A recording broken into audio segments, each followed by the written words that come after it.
If you're talking the back, maybe avoid going too far over the shoulder blades, because we want to avoid any areas that are, again, if your body's telling you it's painful, might not be doing it the right spot, might be doing it a little bit too intense. Hey everybody, this is Mike and Becca here from Kalkstein Chiropractic. New haircut, we got a new video today. So today we're gonna be kind of following the trend of our last video, and that's gonna be covering some of our more popular blog topics.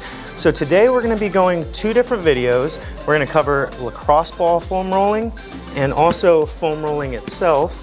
So why do we foam roll? Why do we use lacrosse balls? What is the purpose of this? Well, besides just getting some cracks out, you know, rolling our back out, getting those good pops, it's also very therapeutic for muscular pain or any pain in general that we're experiencing.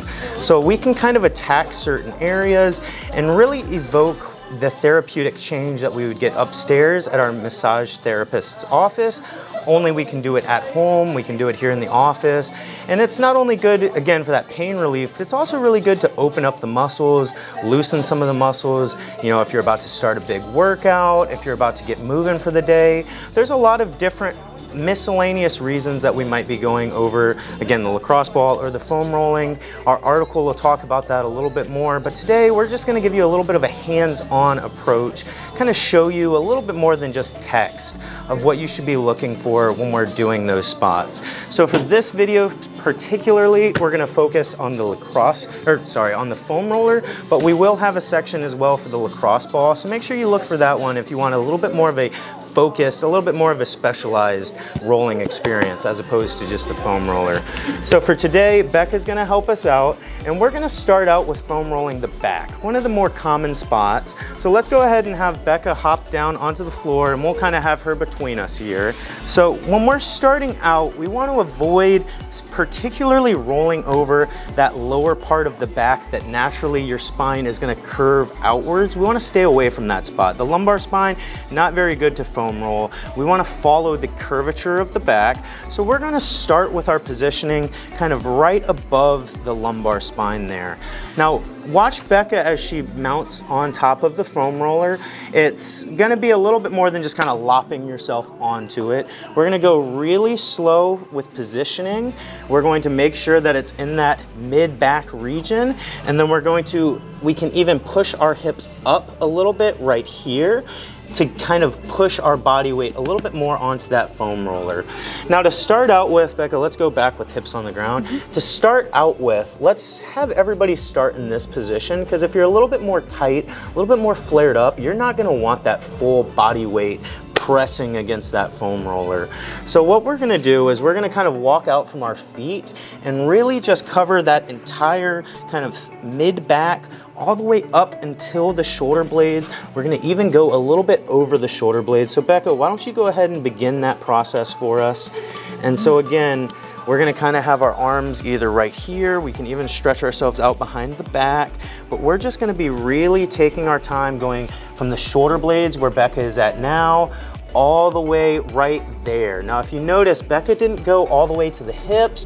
Becca didn't go anywhere past kind of right where that low back is gonna start. And if you end up going a little too low, you'll just be able to tell, ooh, that was a little uncomfortable, and you won't really wanna do it again. It's not that you'll do it a million times and just have no idea if you're going too low. Listen to your body. Your body will definitely tell you, hey, this isn't agreeing with us. All right, so let's go ahead and move now from the low back to we're gonna focus more on the glutes, the hamstrings, and the IT band areas. So a little bit more of a lower body focus. Now, Becca, let's go ahead and start out with the hamstring, just because that's kind of a nice happy median between the two, if you will.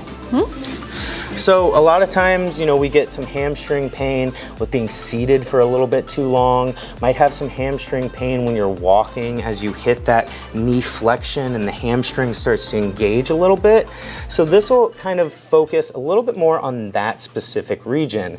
Now again, there's two different ways that we can roll the hamstrings. We can roll it kind of just as we are right now, just going real simple across the hamstring, and that's how we'll start out with. But then there's a way that we can even push our body weight a little bit more by stacking our legs on top of each other. And let's go ahead and demonstrate that. Perfect. So again, just like with the low back, I want everybody to start out the video with both the legs being foam rolled. Let's not stack the weight as fast as we can. So we're gonna start out right here. Now you see our target area is gonna be right at the start of the knees, all the way kind of right to where the glutes and the hamstrings meet, if you will. And so again, just like with the low back, we're gonna be taking our time. We're gonna go through the movements nice and slow. And let's pretend, Becca, that we found a chunky spot kind of right here. And let's show the video or the viewers what we would do if we found a spot. If it feels a little bit like a cobblestone road, you know, kind of a little bit of adhesive, what we're gonna do is we're gonna actually do very small micro movements across that one spot. So we're gonna stop from that full rotation, that full rolling, to a little bit of micro movements, maybe hang out there for 10 to 15 seconds. You don't have to spend a lot of time in that region, but definitely give those spots that are, ooh, this is a little bit more. Give those spots a little bit of attention, a little bit of TLC, if you will. All right, so let's go ahead. We're on the hamstrings right now. We're gonna transition to our IT band. Our IT band is that strip kind of in the hamstring area, but it runs really from about the glute down to above the knee just a little bit. And so we're gonna still be rolling in the same similar fashion, only we're going to transition ourselves slightly to focus on one side, and then we can hit both sides as well. But Becca, just for demonstrational purposes, is gonna be facing the camera, and it's gonna be that exact same path that we're doing. It's gonna be kind of right at the knee, going all the way up to where our hamstring and our glutes would be meeting each other. So Becca, let's go ahead and demonstrate a couple passes here.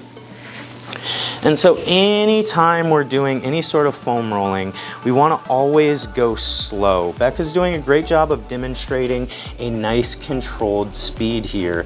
We wouldn't want to go super fast, passing over the muscles. We want to keep it nice and controlled. Really listen to your body again. If any spots are painful, you might be going over a bone. We want to avoid going over any bony areas, so avoid the kneecap. If you're talking the back, maybe avoid going too far over the shoulder blades, because we want to avoid any areas that are, again, if your body's telling you it's painful, might not be doing it the right spot, might be doing it a little bit too intense. So this is a really good controlled pace of things. Now for our last little bit, we're gonna show you guys how to foam roll the glutes, and it's gonna be very similar to what we just kind of did. For anybody who's experiencing some low body pains, a little bit of uncomfort when you're moving, I would definitely suggest starting out with foam rolling on these 3 spots. Attack the hamstrings, attack the IT band, and attack what we're about to show you. And if you're still not getting a lot of results, come into the office and let us just kind of show you a little bit more of a hands-on approach on how you can use some of this equipment at your house. All right, so Becca, let's go ahead and roll out the glute real quick.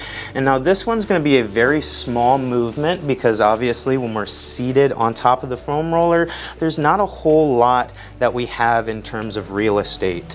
So it's going to be that micro side. We can even, like Becca's showing you, transition all of our body weight to one hip. So that little bit of a turn that you kind of saw as we started that roll, this is perfect.